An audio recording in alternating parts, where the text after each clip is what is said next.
Here now, Chicago Bears.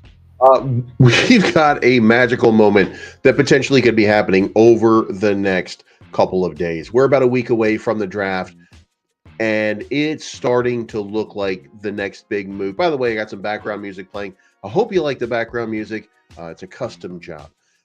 But we potentially have this moment in time where Caleb Williams is the presumed number one overall pick going to the Chicago Bears. That seems at this point to be a lock.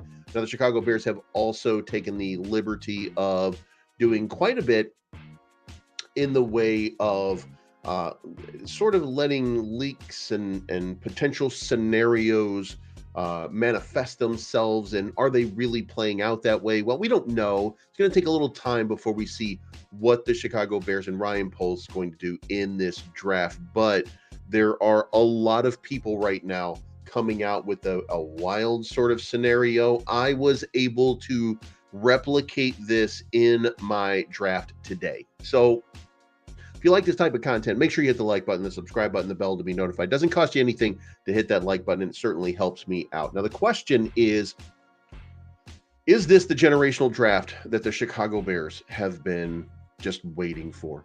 And that is, first of all, there's a bunch of different things that I did here with this thumbnail today.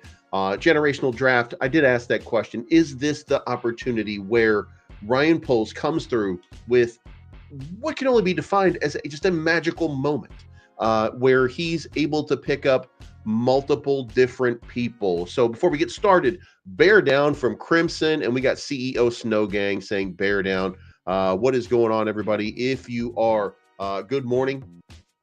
If it's your afternoon, then good afternoon to you.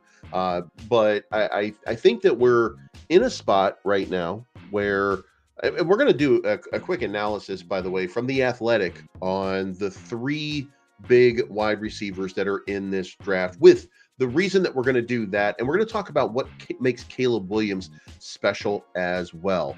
So before we get to it, let's do this. Cody Whitehair has signed with the Raiders on a 1-year deal, joining Luke Getsy out in Las Vegas. So he signed a 1-year, $2.5 million deal, 1.4 million guaranteed with a maximum of 3 million. So shout out to Cody Whitehair. Even though no longer a Bear, he was a captain on this team, and you know that could be a pretty good. It's going to be a great move for him, obviously. For us, I mean, we'll see what happens. But let's do this. Before we get started, again, with this analysis, we're going to start with the strength of schedule.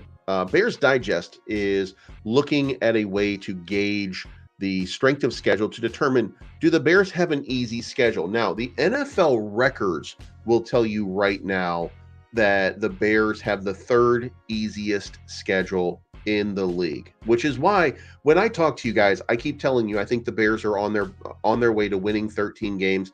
I want to say that the minimum is going to be 11, and I know that most of you will probably think I'm absolutely out of my mind because Caleb Williams is a rookie coming into a situation, and rookies coming into situations tend to not perform that well. Peyton Manning's first season, I want to say he threw 31 interceptions in his first season. You know, and you know, Peyton Manning probably grades out as one of the top 5 to 10 quarterbacks of all time. And I know there's some people out there that are thinking Peyton Manning is top 5 or 10. Yeah, I mean, just chill out, bro.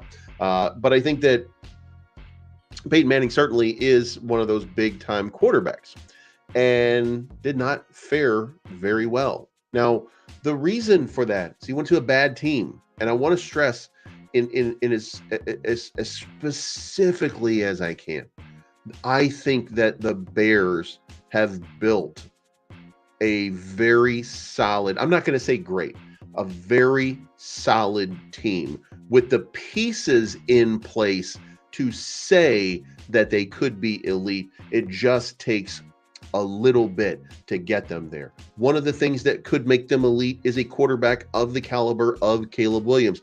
And we're going to do the scouting report on Caleb Williams today. Also, having a receiver to match up with Keenan Allen and DJ Moore. Let that just sink in for a second. I don't think we've had an opportunity to really sort of digest this. And good morning to Kevin Marshall in the house. What is going on, my man? Make sure you hit that like button on the way in. Certainly helps push me up in the algorithm. But the point is adding Marvin Harrison Jr., or if you don't, adding Malik Neighbors, or if you don't, adding Roma Dunze.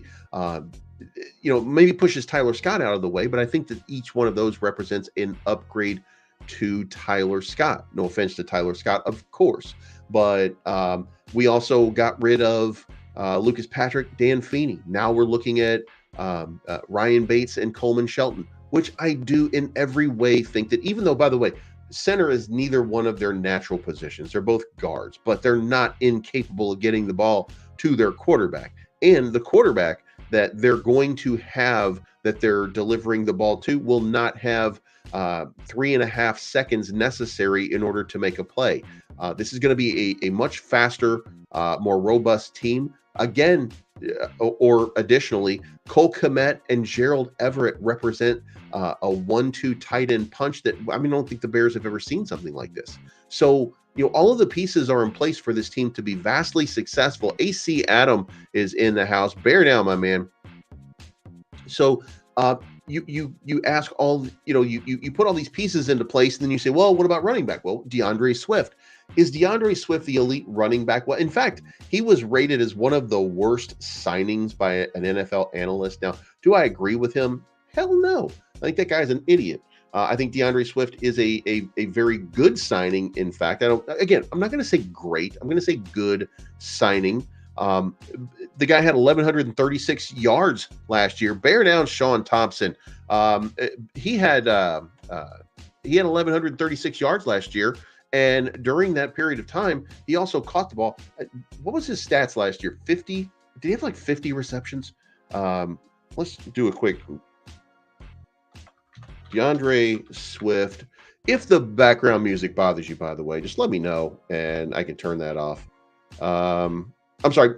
You know what? I'm out of my mind. I juiced him just a little bit. DeAndre, you're welcome. 229 rushing attempts for 1,049 yards, averaging 4.6 yards a carry. Philadelphia with a decent line. I do want to say that. But remember, the Bears had the number one rushing offense. So will his stats improve? I think so. If you look at the 2022 Detroit Lions, he only had 99 carries, 542 yards. But if he had that normal level of carries, he'd have had a 12 or 1,300 yard season. Same thing in 2021. You see 151 carries, 617 yards. He didn't get a majority of carries in Detroit. He did get them in Philadelphia and ended up with a 1,000-yard season, 5 touchdowns, 39 receptions. But as we go down this list, 39 receptions, 48 receptions, 62 receptions, 46 receptions. This guy is a passing target. So DeAndre Swift represents a new paradigm for the Bears. And look, I thought that paradigm was going to be Roschon Johnson. I really did, but it's just not turning out that way. I think I think Roschon Johnson could do this, but look, we're paying DeAndre Swift. Was it 8 years, 3 years, $24 million? So he's the guy at this. He's the guy. He's going to be the guy at this point. And by the way, he did choose number 4 instead of number 0 as his number. So, the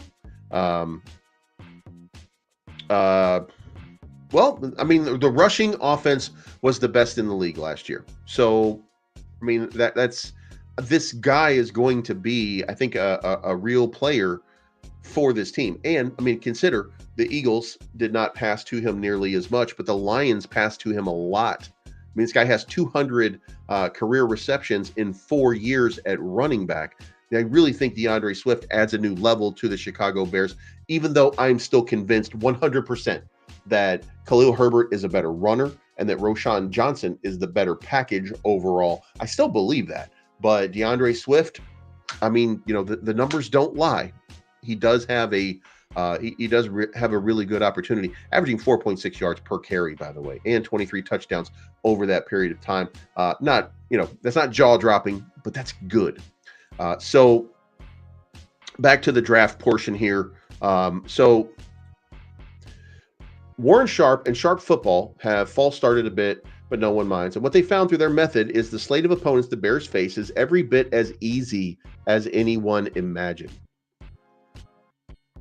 The NFL records say the Bears are facing the third easiest schedule. Opponents had a 135, 154 last season, 467 win percentage. This is tied for 29th toughest with Carolina. Since they're tied, it's also the 30th toughest. The only team with easier schedule are the Saints and the Falcons. Sharp's method uses the implied win totals for each team from betting lines over and under. When all of this is calculated in, the Bears are playing, you guessed it, the same 30th toughest schedule or the third easiest schedule, whichever way you look at it. So only the Falcons and the Chargers in both metrics have easier schedules. Of course, doesn't mean much unless they look, they're going to have to win coming out of the gate. And we don't know how this lines up. What's the first season? What each one of these, how we're going to break out the schedule. We know the one thing that we can say for certain, no questions asked, they won't be playing Green Bay in the first game. We do know that one. So that represents an opportunity to get off on a really solid foot, I want to say. And I say that because I think that even if we play a division opponent, we're better than Minnesota. We're better than Detroit. I know that the record belies that. I know that Detroit was a half a quarter away from playing in the Super Bowl. I recognize that. However, let me also say for the record, the Bears dominated 28-13 the Detroit Lions the last time they played, and the time before that they were up 26-14 with 4 minutes and 54 seconds before what can only be described as a colossal collapse brought about by just I want to say bad coaching at that moment. I think Luke Getsy was coaching not to lose, and he was not coaching to win. I just want to say that, and nothing against Luke Getsy. Everybody has their own style, but I just don't think that he was doing any justice here. So, I feel like he could have done a whole lot better. I thought, I'm not sure what to think at this point. I know that it's been reported that he's going to have number 4. However, the reason that it's reported is because, they're in conditioning right now. So I assume people are finding the numbers for people. And by the way, I've got an interesting and cute one for you when we get to Heard It on the X, when we get to the Twitter portion of today. I got something that's actually pretty funny. Good morning to Turbo Duran, Bears Junkie 23 bearing down. So Detroit is the only team we beat that isn't picking in the top 13. And here's the thing. You don't have to be the best team in the league. You just have to be better than your opponents. That's it. And you have to get better, and you have to improve, and you have to learn the game. Are we going to win the Super Bowl? Look, guys, I think the answer to that is going to be no. We're not going to win the Super Bowl. I think that much should be evident and should be obvious. However, that does not mean that we couldn't get lucky and have a Super Bowl run. That doesn't mean that we can't be a playoff team. That doesn't mean that we are going to be a playoff team. Like, guys, I'm telling you this right now. I know some of you have been like, you know what, I've been a Bears fan long enough. I know this is bullshit. You know what? So me too. I've been here. I've been watching it the entire time, just like you. I've seen it. I know the misgivings, but the misgivings that we've had before were blatant. They were obvious. They were pieces that were in place that I knew and you knew and we all knew. And look, we're pie in the sky fanboys, right? We see Jay Cutler come in. We're like, yeah, baby, we're going to the Super Bowl. And we see Jay Cutler come in, and Jay Cutler's okay. But we see Jay Cutler get sacked 6 times in the first half of a game. And we know, all right, we're not going to the Super Bowl like that. We know that there's breakdowns. We know we start seeing the team get old. We start seeing the defense decline. We start seeing, things happen. We see pieces fall out. There's just these different things. There's just these different things that happen. And, you saw it. We saw it. We watched last year. We knew that first game that the Bears were just not ready to compete. And we were frustrated. And then we watched the second game, and the Bears were just not ready to compete. And we saw a little bit of life in the third game, and then it just fell apart, and we knew.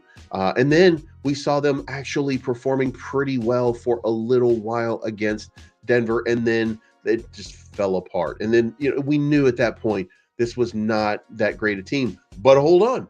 Suddenly something changed. And from the rest of that season, they go 7-6. Now, a team that goes 7-6, that's a winning record. Again, I'm parsing data. Okay. I'm not, there's a grand picture here, and that grand picture is 7-10.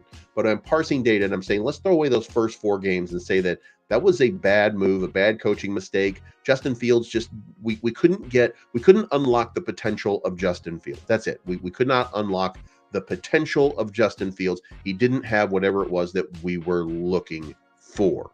So take that, throw it away. And what does it look like this year? Well, Caleb Williams, better prospect than Justin Fields. And by the way, I say that and it hurts my chest every time I say that, because I'm still a fan of Justin Fields. I still want to see Justin Fields be that guy. So I'm going to be looking at this and I'm going to be like, God damn it. You know what I mean? Like every time Caleb Williams throws a touchdown, I'm going to be like, God damn it. You know what I mean? Like I want to be wrong. I want, part of me wants to see, somebody say, hey, we traded him on April 1st, bro. We were kidding. You know what I mean? And Justin Fields shows back up because I thought he was a wonderful man. However, he could not lead this offense the way that it needed to be led. Not because he can't do it, just because the team wasn't built that way, because it just didn't manifest itself in that way. So what do you do now? Well, you bring in Caleb Williams. Caleb Williams represents a better option for the type of play style that we're looking to run, for the passing offense, for the guy who's not looking to run, who's looking to pass. And look, Justin Williams had an 1,100-yard season rushing the ball. There's just no way that, and guys, look, again, I love Justin Fields, but I think Caleb Williams is a better prospect. Okay. And I know, by the way, that I've been arguing this point against that for a long period of time, but that's my Bears delusion, by the way, because I thought Justin Fields was that guy and I wasn't ready to move on. The team was ready to move on. I was not. So, but I'll admit when I'm wrong. Okay. So anyway, but back to the easiest schedule. So the Bears are going to be the easiest schedule, and then the hardest schedule is going to be the Vikings, the Raiders, the Browns, the Steelers, and the Patriots. So, but the bottom line is, better wait until the actual schedule comes out. Teams might have rough stretches early or late, and that impacts records the way injuries do. So, again, we know the only thing is that we won't be playing Green Bay in that first game. So if Green Bay is not available in that first game, then who is? If it's Minnesota and it's Detroit, it better be a win. We better be ready to compete. We better be ready to roll out. I mean, this better be Optimus Prime, Autobots roll out, and the Chicago Bears come out and they start looking like the team that we expected them to. And by the way, when I say that, I want you to know that for the next 10 days, there's QB1. That's quarterback 1 right now, Tyson Bagent, for the next 10 days, walking into Hallis Hall with his cup of coffee. I assume he doesn't eat sugar, so I assume that coffee's black only, with no cream or anything like that in it, because gross. Who wants that kind of crap in it? You know what I mean? So, but anyway, that right now is your number 1 quarterback. And look, when I say that, I don't mean to say that, and I don't mean to laugh mockingly. I mean, I love Tyson Bagent. I actually think that he's going to be a successful backup in the NFL. I do think that he will probably be a really good player for whatever team has him, and the Chicago Bears when they need him. But in 10 days, I do think this becomes Team Caleb. So strength of schedule, Tyson Bagent starts. I don't know who's going to start, by the way. I'm just kind of looking at that. But look, we're in a better spot than we were before. So we got the easiest schedule. This is the moment. This is the moment.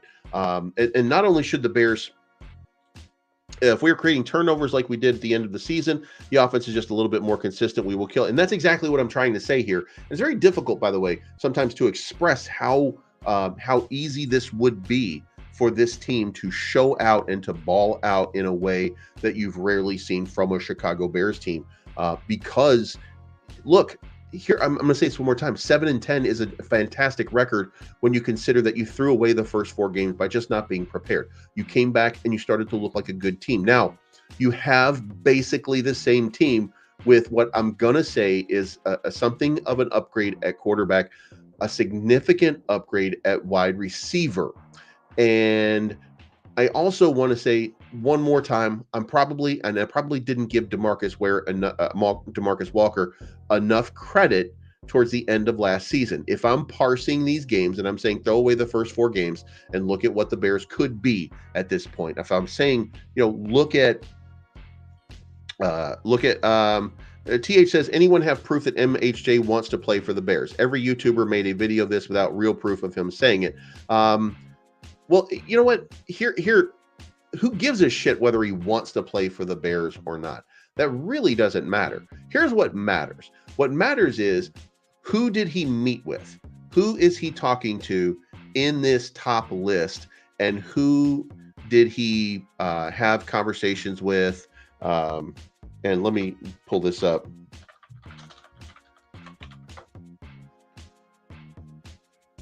All right. So and this is it, TH, right here. Marvin Harrison Jr. met with 2 teams so far in his top 30 visits. He did not bother to go see any other teams. Who were the 2 teams? The Arizona Cardinals and the Chicago Bears. So he met with the Bears and the Arizona Cardinals. So he's telling you without telling you who he wants to play with or for. So that's basically, you know what I mean? That and Turbo Duran says Bears are loaded at wide receiver. No, they're not. They have 2 good wide receivers. They don't even have 3 good wide receivers. When we go around and we look at good teams in this league have at least 3 capable and adept wide receivers. We do not. We have Tyler Scott, who is yet unproven, and we don't have serious backups. We've got Velus Jones Jr., excuse me, and Colin Johnson. None of them are going to set this. They're not that third guy that we need. Marvin Harrison Jr. is a generational talent, in my opinion. That's the point of this entire thing, is that Marvin Harrison Jr.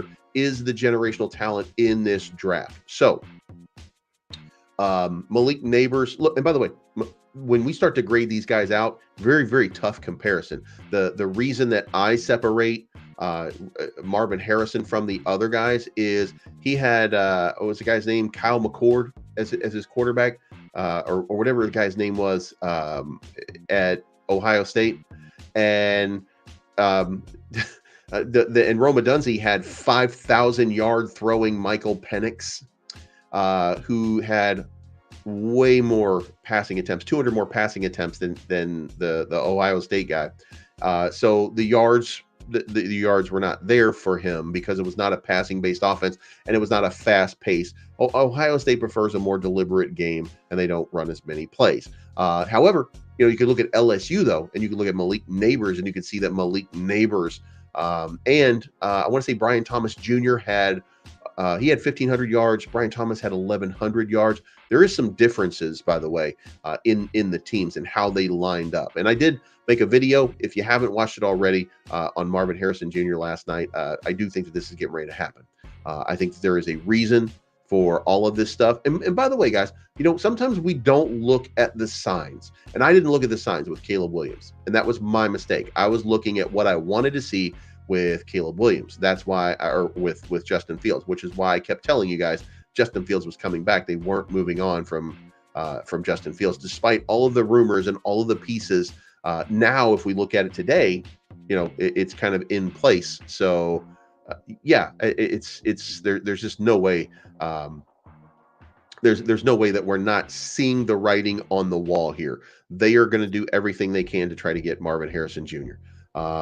So Cardinals, Bears, there we go. And JoJo, you actually are right. Look, I don't want to do that either. I want to get Marvin Harrison Jr. and then I want to trade down for a quarterback. And I would have liked to see JJ McCarthy. I thought, and Patriot Watch, actually, welcome back, man. Haven't seen you in a few days.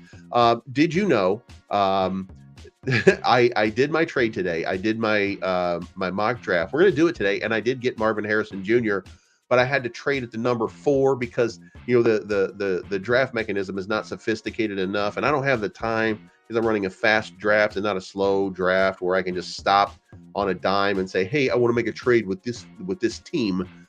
So it was very difficult to do that. So I'm going to show you exactly what I did, and then I'll show you exactly what I had to give up in order to make it happen. What we give up is a lot, by the way, for that kind of move. That's it. And Bears Junkie 23 HOF says, but MHJ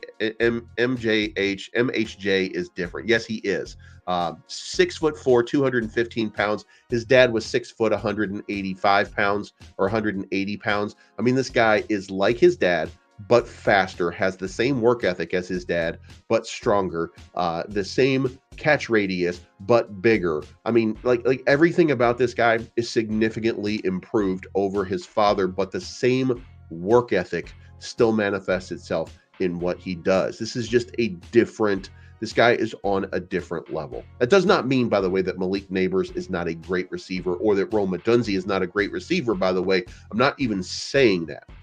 I'm saying that Marvin Harrison Jr. is built for the NFL. He is built for this. So let's move on here so that we can see kind of what it looks like. Now, getting back to the important part here, the generational draft. So what we're doing right now is we're going to compare Marvin Harrison, Malik Neighbors, Rome Odunze, and just kind of look at, what does it look like, and what are we doing here with this, what we're looking at overall. We're going to look at route running, run after the catch ability, contested catches, releases, and separation. And it's going to be A, elite, B, better than average, C, average, D, below average, and then F, major concern. So Marvin Harrison, route running is an A-. That's elite level. Okay. Some of Harrison's best highlights this season were plays where he didn't get the ball, but just destroyed corners with his excellent route runnings. Why? Because McCord couldn't get him the ball. And God damn it, now I keep saying it, and I don't think that his name was McCord. Who was the quarterback for Ohio State last year?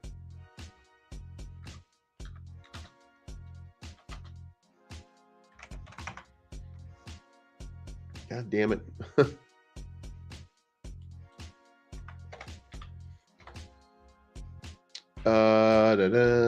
Kyle McCord. It's Kyle McCord. It is McCord, but it's Kyle McCord.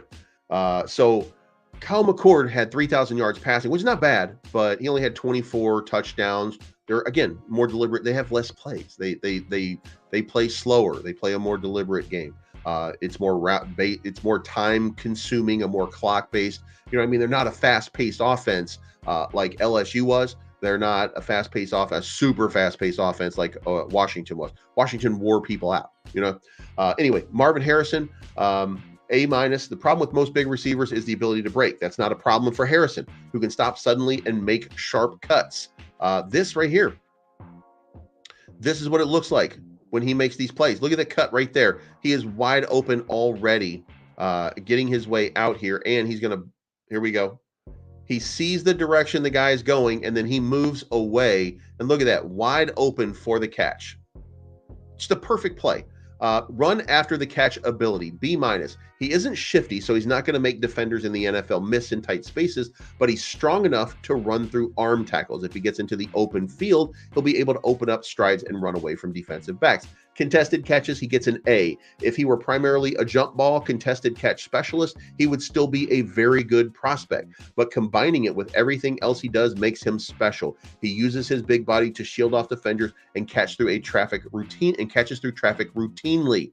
He has a 39-inch vertical, which is elite, and you can see it on film when he goes over the top corners for highlight catches. Defender will crowd him in zone coverage, but he has no hesitation catching in tight spaces. His releases, he already has a wide array of releases. He effectively uses his head and shoulders in fakes and surprises defensive backs with his burst out of his release. He's excellent with his hands and can run through defensive backs when he has an opening. He left some defensive backs gasping at air, which you don't normally see from a big receiver. His separation, A-.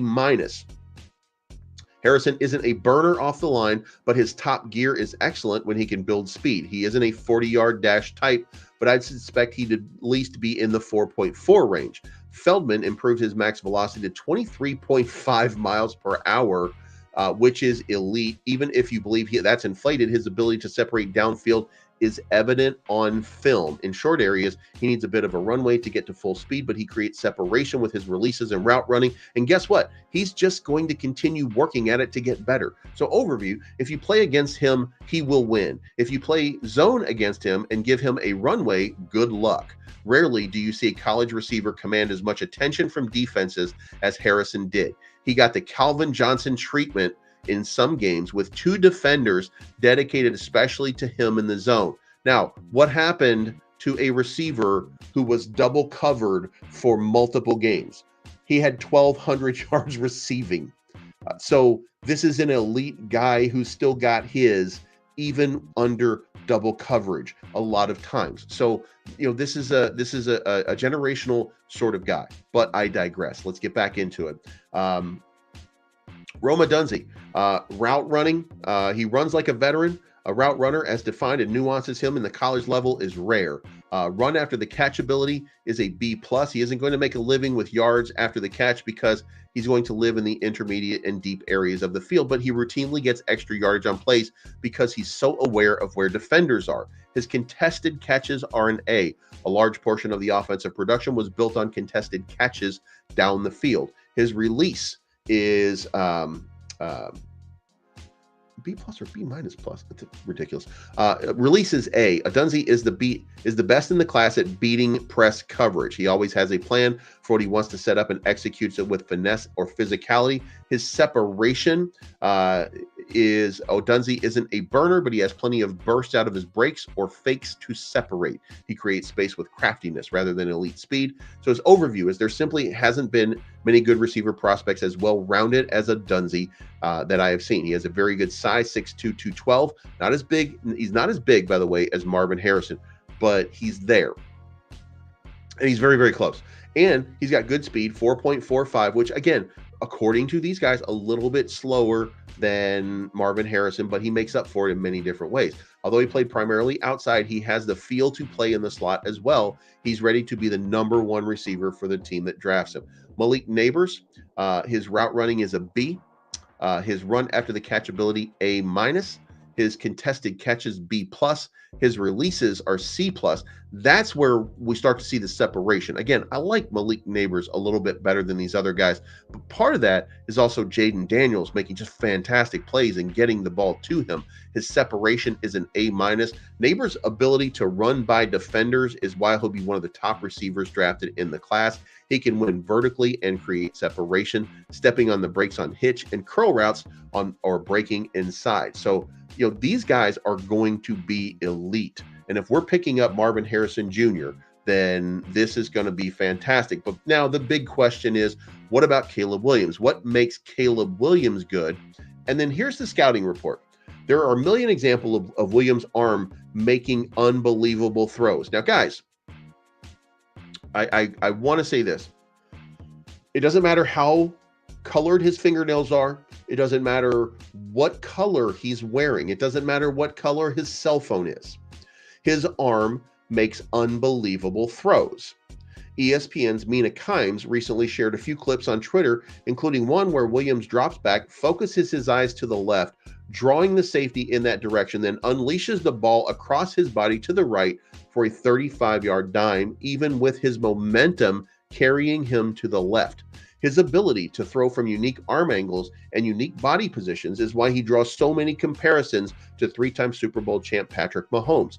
Williams has clearly studied quarterbacks like Mahomes, Brett Favre, and Aaron Rodgers, who all excelled as passers in uncomfortable situations. As far as strength goes, he is arguably the most powerful arm in the draft.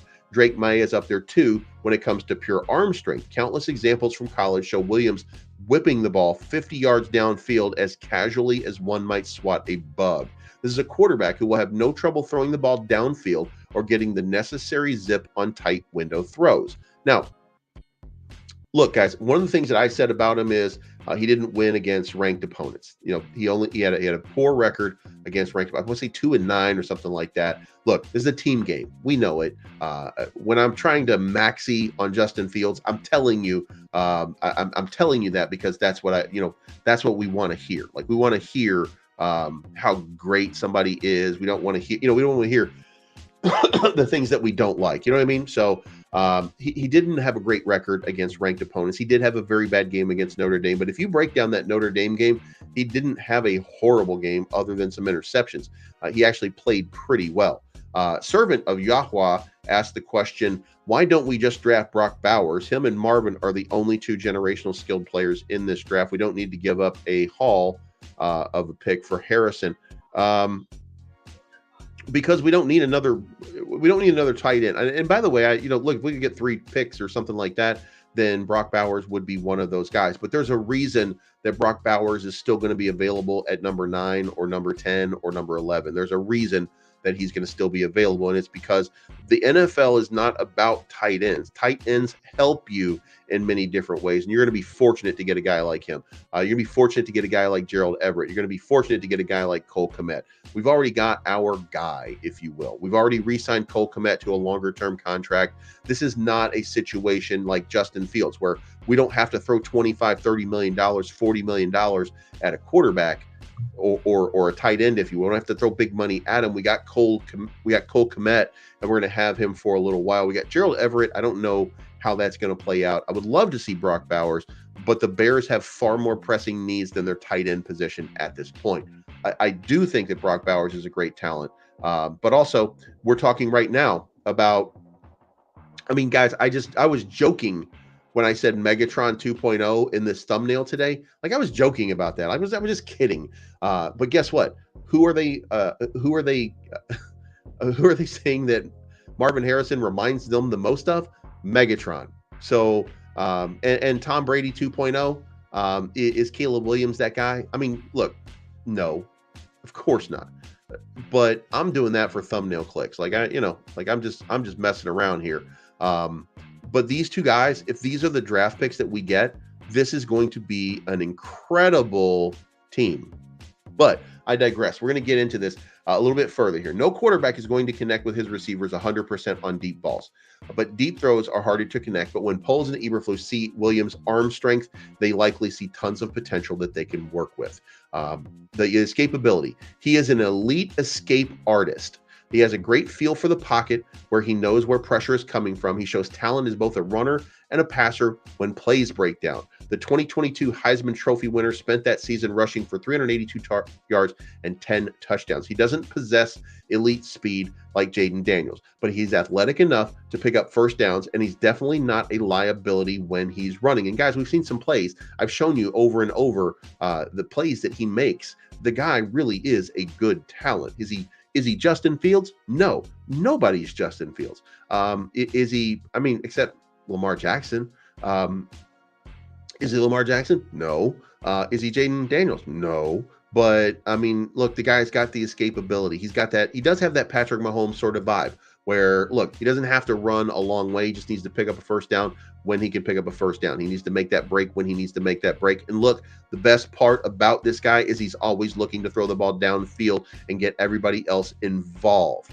Justin Fields tucks the ball and runs, which attributes to some of the why it takes so long for Justin Fields to make a play, but also that does also create this sort of situation. Caleb Williams will not do that. He will find open receivers. And we have elite route runners right now in DJ Moore, Keenan Allen, Cole Kmet, Gerald Everett. We have 4 pretty good route runners who are going to give they're going to give defenses fits, and he's going to find the open man. That's the difference. Caleb Williams throws people open. He doesn't throw to people who are open. There is a big difference. Justin Fields throws to the open man. Caleb Williams throws the man open. And there is a vast difference in that. And we do have to at least acknowledge that. More impressive than his ability to keep his eyes downfield more impressive than his running ability is his ability to keep his eyes downfield when scrambling. The Bears wanted Justin Fields to do that for the past 3 seasons, and his inconsistency in those situations is a big reason why he hasn't become an elite passer yet. Williams seems to always know where receivers are, even when he has only a fraction of a second to find a target. He definitely takes a throw-first mentality. While he is a capable runner, he's always looking to throw until he exhausts all options. By the way, you know who and this is going to sound a little bit weird. I know you guys are not going to like this, by the way, and I'm going to say this before you guys were like, "Oh, fuck you." But do you know who Caleb Williams looks like if you really start to break it down and you really start to watch? Brett Favre. That's who he looks like. He looks like a guy who can scramble to get that first down, who's always in the pocket trying to make that play, who has a cannon of an arm, and he's like a gunslinger. He's just back there trying to throw that ball and to get everybody involved. He looks like Brett Favre. I mean, that's the guy to me. And by the way, so does Patrick Mahomes for that matter. So when people say Patrick Mahomes, I mean, there's a lot of Brett Favre in all of these guys. You know what I mean? Which I mean, I guess goes back to Jesus Christ, Roger Staubach. Is it that? Are we going back that far? Jesus Christ. Anyway, pocket play. And by the way, it should be noted in pocket play, he ran from the shotgun.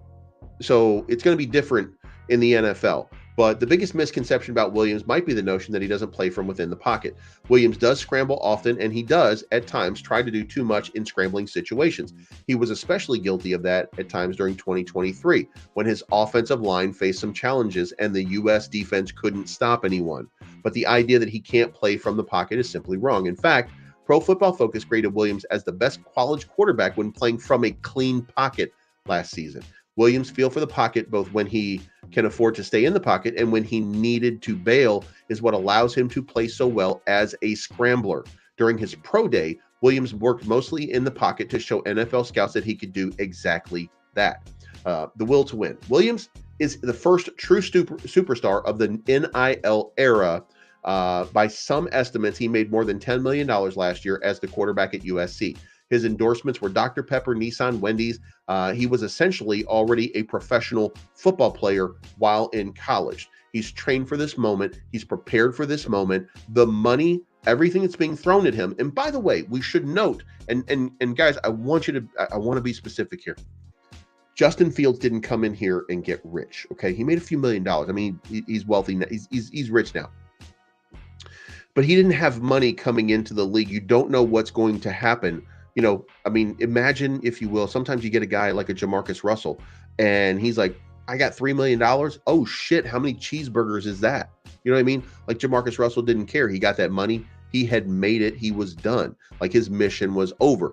Well, Caleb Williams has been making that money for a while. He's actually going to take a pay cut in his income. It's not really a pay cut, by the way. He'll make more money, but the point is he'll be making less money as an NFL rookie than he made last season from his endorsement deals. And by the way, those endorsement deals will go with him, so he will make more overall. But you get my point. This guy is ready for the spotlight. He's ready for that moment. His dad hired quarterback coaches and media tutors when he was in high school, all to become the best quarterback in the world. In many ways, he's the most ready pro prospect ever. For the Bears, though, it comes down to one thing. Is this a quarterback whose primary concern is to win? At the Combine in March, Williams said his number one hope is that he lands with an organization that wants to win. I want to go to a place that wants to win, a whole 360, from the top all the way to the players and down to the janitors, the people that make everything run. Everybody wants to win. Everybody's a part of that, and we all take care of each other. This is the type of attitude that you want from your quarterback. This is the guy. And by the way, this is no different than Justin Fields. I do want to say that because there is some comparison there, of course. There's no, for me, like this, he wants to win. This guy's ready to win. He already has the money. He doesn't, money's not going to change him because he's already got it. And he's still out here performing at an incredibly high level. This guy is ready for the NFL. Some might look at Williams crying in the stands with his mom after a tough loss and see weakness. Others might see a passionate player who cared only about winning, not his stat line or his dollar signs. And by the way, I do want to say, I think that was the realization when he lost that game. I think that was the realization that everything that he came back for that final year, all of the pieces that he was trying to do, all of the, win another Heisman, out the window, get to the national championship game, out the window. Everything that he came back for, everything that he wanted to do for his friends, for his teammates, all of that out the window when they lost another game. Like, he knew that this was the end and there was nothing he could do about it. And guys, if you've ever been helpless, if you've ever felt like there was nothing that you could do, and if you ever felt that way and you needed just, a moment, right? That was him. He needed that moment because he was passionate about it, and then he just realized that everything he was working towards didn't happen. So you saw a man making $10 million crying, not because his NFL career was messed up, not for any other reason other than the fact that he couldn't will himself to victory. That's what you want in a leader. That's exactly the type of person that you want to be leading your team. And look, you may not like the fact that he cried on the sidelines, but I don't care. It doesn't change who he is. That doesn't change what he's doing. All of this stuff, guys, this is a good quarterback. The Bears are going to be fortunate to have this man. Now, as far as quarterback comparisons go, Bears fans know all too well that being a good prospect doesn't equate to being a successful NFL quarterback. Time may heal wounds, but Bears fans will have a faint scar from the 2017 draft when the Bears selected Mitchell Trubisky instead of Patrick Mahomes. Don't forget that many draft analysts had also rated Trubisky as a higher prospect than Mahomes. Draft analysts rank prospects on a scale of 5.5 to 8.0. Mahomes, rated as 6.3, will eventually be a plus starter. They had Mitchell Trubisky as a 7.0, saying that he would be a Pro Bowl level talent. By the way, this is all of them. This is NFL.com. This is everybody doing an analysis saying that Mitchell Trubisky was the better talent. Everybody saw it on the field in college. It just didn't translate to the pros. By the way, some of that could have been that he was just rotted out from being with Matt Nagy and just a horrible coaching staff that didn't really understand and get the best out of him, potentially. Anyway, currently, by that same grading scale, Williams rates as a 6.7, Jaden Daniels at 6.73, and Drake May at 6.5. Ultimately, though, it all comes down to Poles' evaluation plus his vision for what a good quarterback should be capable of. Williams, Daniel, and May are all different styles of quarterbacks. Poles was in the room when the Chiefs traded up for the number 10 overall to select Mahomes. The similarities in Williams and Mahomes' playing styles might put Williams over the top. So this is potentially something great. So let's get on and let's get it on the X here. We talked about what makes Caleb good. So number one, we got 9 days, A+ fit to the grade, and 100% chance that he's going to be available. Then you have, if we don't take an edge at 9, do you bring back Yannick Ngakoue on a friendly contract? Holy shit, guys. Who did you hear that from before? This guy. It is possible that we bring back Yannick Ngakoue for one more run back. And by the way, that's actually, I want to say, look, it didn't work out last year, but that is a fantastic move. In 2023, in 13 games, he had 4 sacks, 22 total, 6 tackles for loss, and 7 quarterback hits. Here's the thing. He will be familiar with the defense. The defense will be better prepared. And then DeMarcus Walker had 4 sacks last season.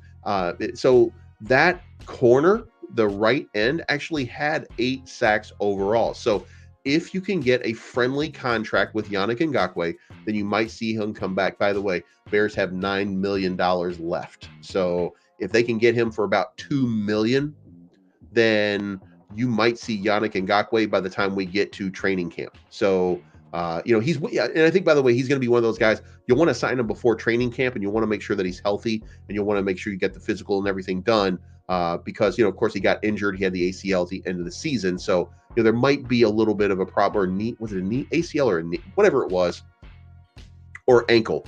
It was either ankle or ACL, whatever it was. If he's healthy, if he's ready to go, then, potentially this would be an opportune moment to bring in somebody that we're familiar with, that probably do a pretty good job and help us get to the quarterback just a little bit better.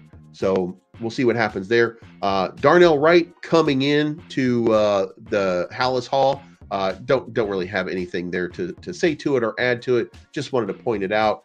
Here we go. Marvin Harrison Jr. This was a funny one. Marvin Harrison Jr. after getting picked up by the Chicago Bears, who draft him number 1. Guys, I think this is hilarious.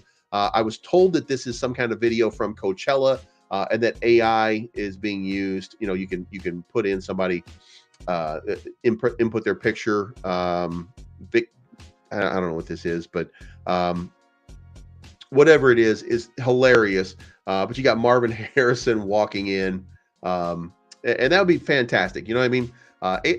AC Adams says, I want Yannick back. He could really have a Robert Quinn type resurgence after an offseason. I think so too. I think so too. And I think that because he's familiar and because he's part of the system already, that he most probably has a good opportunity.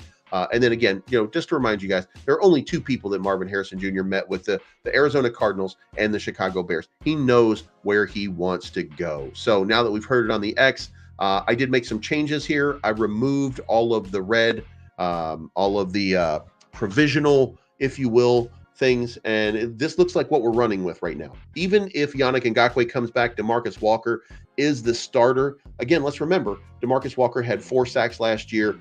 2 of those sacks and 6 pressures came in the last 4 games. So he really came alive and started to perform at an elite level. And again, if I parse data, which I tend to do, if I parse data, then he starts to look like a much better pickup and a much better option when we look at the whole canvas and see, what he's done so far. So I think that DeMarcus Walker is now that guy, and I'm pretty sure that Gervon Dexter, like we have, that he's the man now. You know what I mean? Like I think that is the guy. So next up, the offense. I also did the same thing over here. Braxton Jones is no longer provisional, and Ryan Bates is no longer provisional.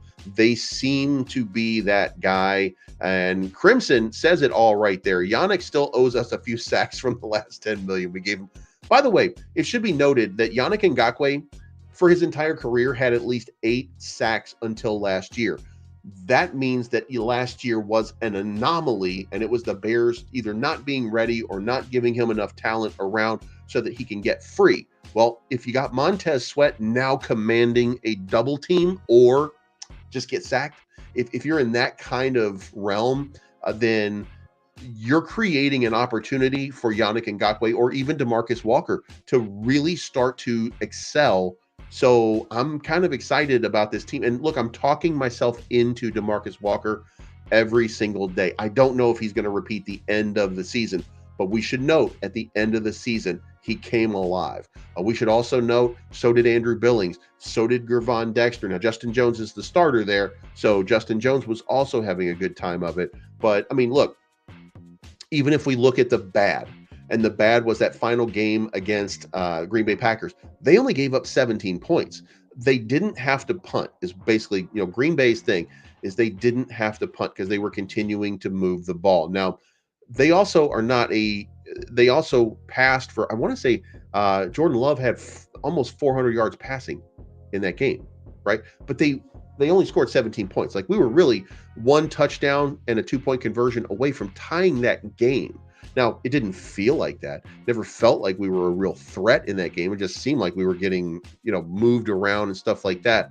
But that does not mean, matter of fact, DeMarcus Walker had the only sack in that game of Jordan Love. So, you know what I mean?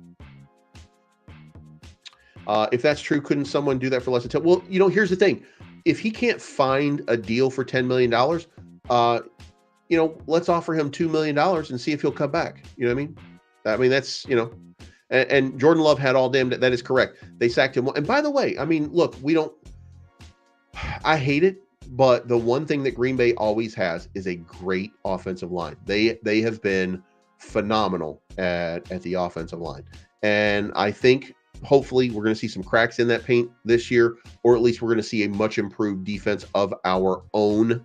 And that's going to lead to, I mean, look, we're already holding them to 17 points. It was 38 points the first game. It was 17 points the second game. They did enough to win. We didn't look like we had an opportunity. But look, again, like I said, one good play at the end of that game, one good play in the middle of the fourth quarter, something like that, one good play at the right time, and just break anything. You break anything. And you got a chance for a 2-point conversion. You know what I mean? Like, we were not that far away from being a competitive team, even though they didn't punt, even though we only had 1 sack, even with all of that, they still were not able to continue moving the ball all the way down the field and score like every single time. Like, there were still problems. We still had opportunities. You know what I mean? Did the Bears look good against any good teams? Well, yeah, when the plays were scripted at the beginning of the game, before Luke Getsy had to start just randomizing and calling plays and stuff like that, they actually did. No, Patriot Watch. By the way, no, they were actually leading 3-0 over the Green Bay Packers in that first game. They actually marched down the field before screwing up against the Kansas City Chiefs in the first game. In the was the second game or the third game? No, they actually played pretty well. Once they, with the scripted plays, they marched downfield. Justin Fields had a 110 quarterback rating in the first quarter of games. They were phenomenal with their scripted plays. It was when you got past that they fell apart. Like, that's the problem, and that was the problem, and continued to be the problem. So, like, they were better. Anyway, so we got everything kind of in. I do have that red still right there for Marvin Harrison Jr. I assume that's going to be the guy that we kind of throw into the mix. And here is my draft, guys. I've been waiting all day to show it to you, to be fair. So what I did was, at number 1, of course, I took Caleb Williams. At this point, that's the obvious. But then what I did is I moved down, and I made a trade, and I proposed a trade. I took the number, and by the way, I did this because, a lot of people were saying that, for sure, the Bears are going to take a quarterback, the Washington Commanders are going to take a quarterback, and the New England Patriots are going to take a quarterback. After that, the Arizona Cardinals are predicted to take Marvin Harrison Jr. So instead of trying to get cute for myself and allow the New York Giants to trade up with the Arizona Cardinals, I made the trade myself. So I was able to move up into this, and I was able to take Marvin Harrison Jr. with the number 4 overall selection. Now, if you want to see what it costs, god damn, it was a veritable nightmare. 1 second here, and I'll show you guys. What ended up happening was, I started to try to do these trades to try to make this happen, and I'm gonna end up flipping over here to show you guys in just a second so that you can see it. It was wild what I had to do. Like, all right, so anyway, so these are my picks. Let me go through the picks. So Caleb Williams, then at number 4, Marvin Harrison Jr., number 75, Michael Hall Jr., and then number 122, Jonah Ellis. Now, I don't think these are great picks, but again, unless we have, without Yannick Ngakoue and no information on that, we still need some edge rushing help. So I think that Jonah Ellis represented the best opportunity at that position in order to make that happen. And the best player available at number 75 was Michael Hall Jr., and multiple times we've taken him, and now I have 2 MHJs from Ohio State on my team. So there you go. Nana boo boo, stick your head in doo-doo. So anyway, this is what it looks like. So what I did was, I came over here, we went to a fast draft, we went to Chicago, we entered the solo draft. Now, everybody's trying to make a trade with me. Las Vegas wants the number 1 pick. Washington wants that number 1 pick, offered me a great haul. New England offered me a great haul for that pick. Denver offering me a decent haul for that pick. My Minnesota offering me a decent haul for that pick. But I'm not taking that. So now I got to propose a trade. Now, this is the draft capital that I have for Arizona at the number 4. Again, I don't know at this point, for the purpose of this is not a live breathing, and we don't know that New York is going to trade with the Cardinals to begin with in order to get a quarterback. We don't know that. The only safe bet in my brain here is trading with Arizona. Okay, so we're going to trade with Arizona. What I have is, I'm going to trade them the 9 pick, and I want the 4 pick. Now, what I offered them was the Carolina 2nd pick. Now, why did I offer that? Well, that was because, if you remember yesterday, Nick Swift, that's what he said would happen. So I did that. I'm offering the Arizona I want Arizona's pick 4. I'm offering them the 9th pick and the 2025 Carolina 2nd. They rejected the shit out of that. So then I went back in and I said, okay, well, let me trade the 9 and the 4, and then I'm going to give them the Carolina 2nd, and then I'm going to give them my 2nd round pick as well, and I'm going to propose that. Nope. So now this is where it's starting to get difficult. Now I have to come up with a package here. So I actually had to go through a lot of different packages to try to make this happen.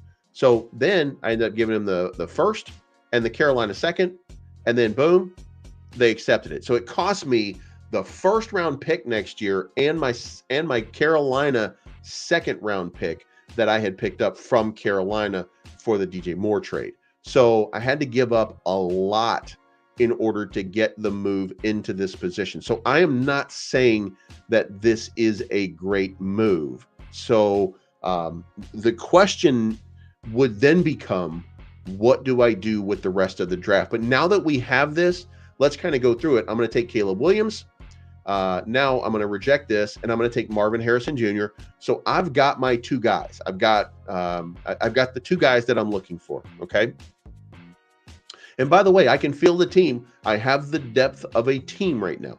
Is it fantastic depth? No, it's not. It's not great. And then I have number 75 right here, where I can also start to make another move, right? Well, at this point, this time, I'm going to reject that. And as you can see right here, Michael Hall Jr. is no longer available. So on this one, I'm going to have to take Chris Jenkins or Brandon Dorless or maybe Christian Mahogany.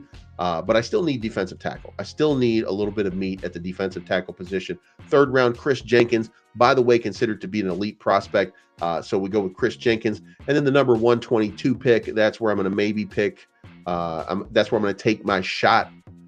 Maybe we'll see something good there. And what ends up happening here is now in this one, I'm getting an offer here for Kansas City for the number 131 and the number 159 for me. And this is for a 25 Miami 6th round and pick number 122. I'm going to take that. I'm going to move down just a little bit. I'm going to reject that.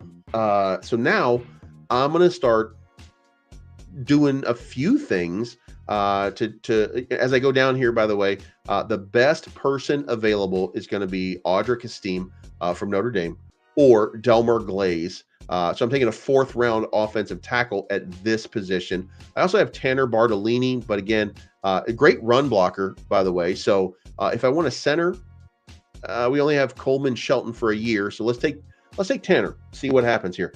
Now I got that 1 extra pick that I've suddenly picked up here, and that gives me Jordan Jefferson or Keith Randolph or Zach Zinter.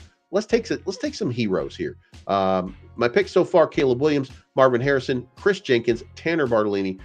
Let's go ahead and grab some more offensive firepower. We got Zach Zinter, who is a guard, and we're going to need more meat on that line at some point. So end up with 5 picks in this draft. The problem is I did have to give up draft capital. I had to give up an enormous amount of draft capital in order to make this happen. So Caleb Williams, Marvin Harrison Jr., it cost me my 1st round pick for next year and the 2nd round pick that I picked up with Carolina. If I just consider for the moment that giving up that 2nd pick for Carolina is just extra capital that I could throw out there, then I'm good with it. But it did cost me a 1st round pick. So in some way, I would have to kind of move my way back up into that draft for next year to get into the 1st round. But in this 1st round, I got Caleb Williams and Marvin Harrison Jr. What am I going to get next year that's going to be better than what I got this year? So, maybe I take that pass on that 1st round draft pick. I mean, I could convince myself if I could get that draft to happen, or this one basically, if I could get this draft to happen in this kind of fashion right here, then, I think we kind of nailed it. We got the 2 guys that we wanted. We got the potential generational talents. We got Chris Jenkins or Michael Hall. We got some tough defensive tackles. And again, I really think that we need our defense to be something better than it is, which is why the last 2 picks over here, Michael Hall and Jonah Ellis. On the other one, I think I was trying to appease as we were getting down in the draft a little bit. I think I was trying to look at that offensive line because there's not, an edge rusher in the 4th or 5th round that was lighting the world on fire, nothing like that. So there it is. I mean, that's the, what do you guys think? I mean, that's what we came up with. That was the draft. So, yeah, I think this is not, I mean, look, it was a lot. It was, yeah. By the way, Do It All 36 says, they looked good against the Cleveland Browns. 4th quarter meltdown. The Browns were 11-6, made the playoffs. And Cleveland, for the Cleveland Browns, if Robert Tonyan does not miss that pass, if Darnell Mooney does not miss that pass, then this is a different result. Again, we were only 3 points out, 20-17.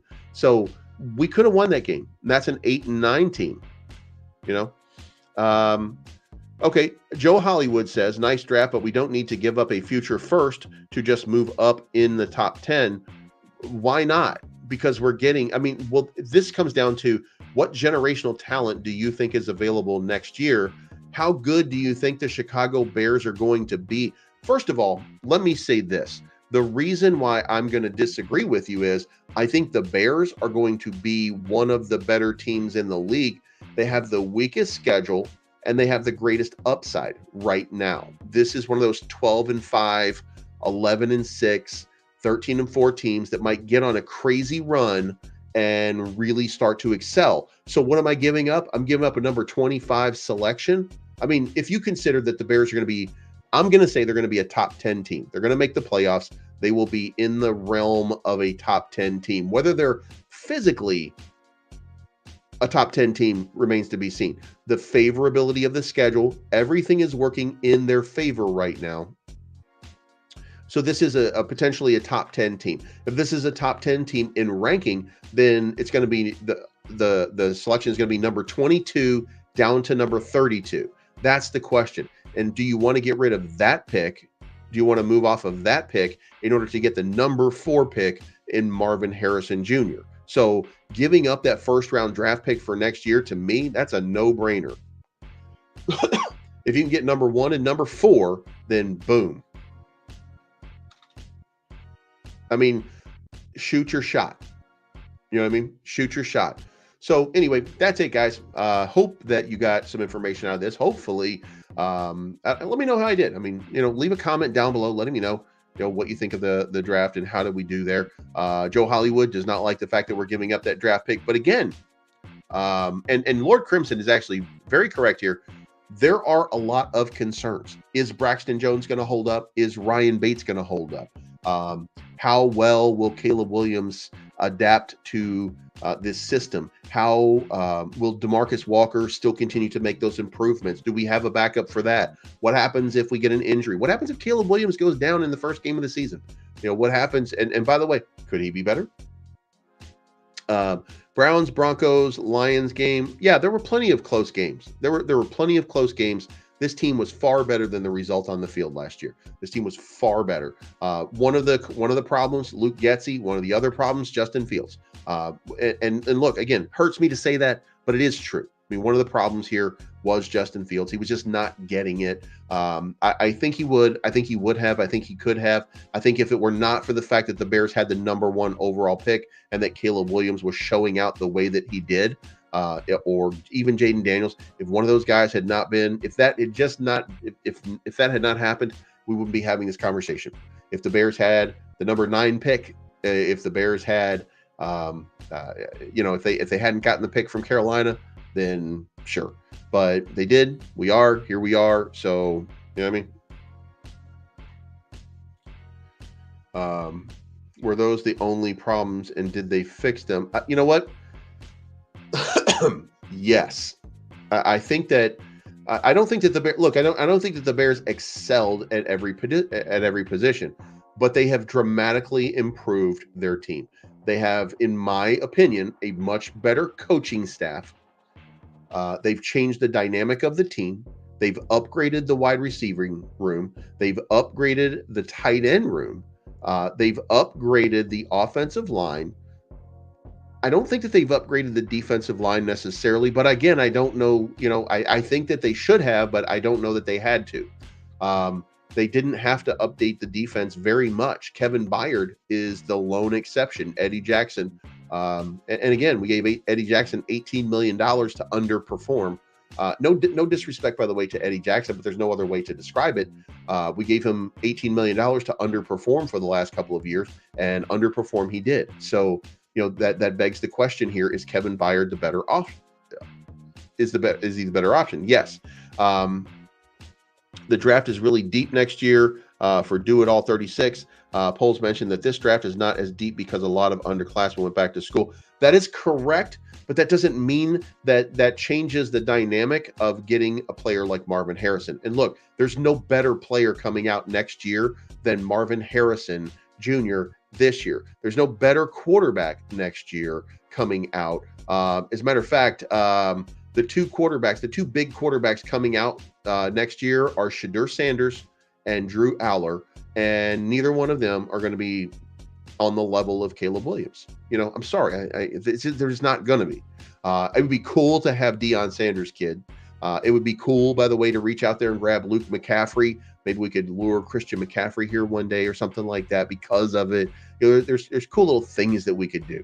But at the end of the day, if you're getting two generational talents on a team that needs something like that to make it appear magical, then this is the moment to do it. This is the time to do it. Like this is it right here. So I hope the Bears make the move. I hope they make the plays. I hope they do what they got to do to get Marvin Harrison Jr. and Caleb Williams. And then, if it costs more than what I just said, I'd still do it. If I lose my number one overall pick next year, again, it is a number one pick. But if this is going to be a deep draft next year, I don't care, because I'll get some talent in the second and third and fourth and fifth rounds for that matter. So I still have a lot of picks. I can still trade up. I can still do the same voodoo next year. I can still do the same thing. And I still got Khalil Herbert out here that I can probably trade for maybe a third or a fourth round pick to the right team when a team needs somebody. I still have options. So, and by the way, I got to pay Khalil Herbert if I don't trade him. So I'm probably going to trade him because I got DeAndre Swift for 3 years now. So, little pieces, and put the pieces in place. And it seems like we're not out of opportunity. And by the way, if need be, if we make a good pick here and we get like Tanner Bartolini or we get Bo Limmer or something, we like what we see at the offensive center position from one of those guys, then Coleman Shelton becomes trade bait, and maybe we get a fourth or fifth round pick for him. Will it be any higher than that? Probably not. Best we probably get is a fourth round pick. But there are some options we're not without. You know what I mean? Like, we're not without. And then salary cap's going to go up next year too, and we'll have some more cap space. So, we're not in a bad position. There's nothing bad about where this team is at this moment. So 24 and 25 are going to be phenomenal seasons for the Bears no matter what. So let me know what you think in the comments down below. Thank you so much for tuning in. Make sure you continue to bear down. We're only a few days away from that draft, and LFG, baby.